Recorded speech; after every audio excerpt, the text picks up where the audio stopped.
You're staring at a wall of guitars online, wondering if any of them will actually give you the blend of acoustic warmth and electric bite you need, without ending up as another dusty piece of furniture.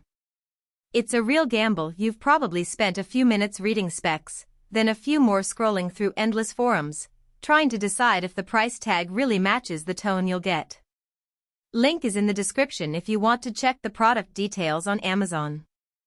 Let's break down whether the PRS SE Hollowbody standard piezo, doghair Smokeburst is the kind of instrument that earns your hard-earned cash or if you'd be better off looking elsewhere. First off, the big promise here is the Hollowbody construction combined with a built-in piezo pickup. In theory you get that resonant, slightly airy acoustic feel, plus the ability to plug straight into an amp for electric tones.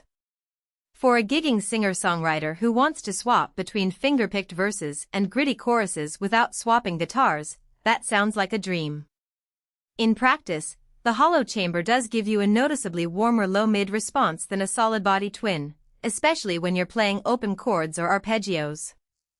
I tried a few classic folk progressions on the 12-string style double coarse strings, and the resonance filled the room in a way that a typical solid body would have left a little thin. That's the kind of real-world payoff you hear when you're in a coffeehouse setting and want the instrument to sound full without a PA system. Now, the piezo system is where things get interesting. PRS gave it its own volume knob, so you can blend the magnetic pickup signal with the acoustic-style output. When I turned the piezo up and dialed the magnetic down, the tone took on a bright, almost mandolin-like character that cut through a small club mix nicely. Conversely, pulling the piezo back and letting the humbucker dominate gave you a classic PRS rock crunch, but with a little extra body that you don't get from a solid body. That kind of on-the-fly tonal flexibility can be a real time saver for players who have to cover multiple styles in one set. If you're the type who rigs a full pedal board, the separate volume control also means you can keep your amp settings static while shaping the guitar's internal blend, which is a subtle but handy workflow boost. But there are trade-offs. The Hollowbody, while great for resonance, also makes the guitar more prone to feedback at higher volumes, especially if you're playing with a lot of gain or in a tight stage space. I pushed it through a 30-watt tube amp at a moderate overdrive, and past a certain point the neck started to howl.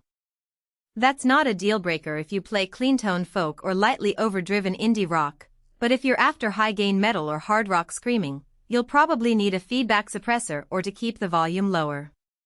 The wide fat neck profile, which feels solid and supportive for chordal work, can feel a bit cumbersome for players with smaller hands or for those who favor fast, single-note shredding.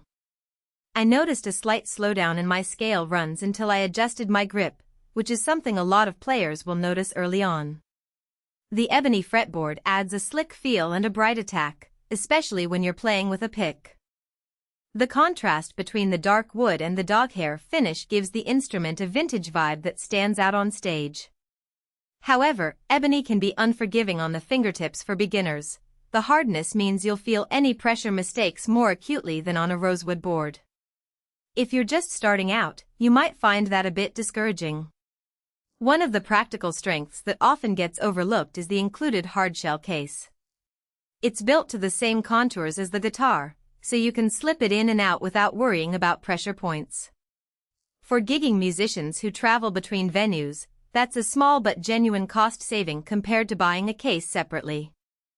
The case also shields the delicate hollow top from dents and dings that could alter the tonal response over time.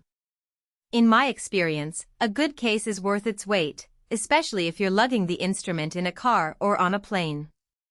On the flip side, the overall weight of the guitar is a bit higher than a standard solid body because of the hollow chamber and the extra hardware for the piezo system. If you're planning on standing for long gigs or have a habit of swapping guitars mid-set, that added heft can become noticeable. Also, the doghair Smokeburst finish, while visually striking, shows a bit of wear after a few weeks of regular playing.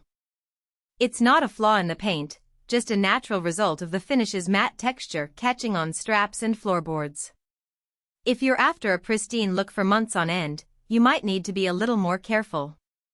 Who should actually buy this? If you're a singer-songwriter who frequently moves between acoustic-style verses and electric choruses, and you value a single instrument that can cover both without a lot of external gear, the Southeast Hollowbody standard is.